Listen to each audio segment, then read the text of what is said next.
Hi everyone, in front of me I've got Doro 8100 and let me share with you how to change the wallpaper on this device.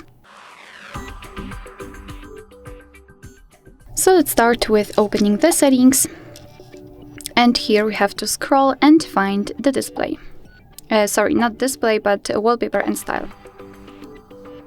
Here we have to tap on change wallpaper and enter on-device wallpapers. So here we've got pre-installed options, and right above we've got my photos, which is basically our own gallery. So let me enter on-device wallpapers, and in order to check the preview, simply tap on the specific wallpaper, and if you're happy with your choice, tap on the stick icon in the right lower corner. Now you can decide where you want to set it, so as a home screen, lock screen, or both, and I'll choose both options, so let me tap on it. Now we can go back, and as you can see, the wallpaper has been applied successfully.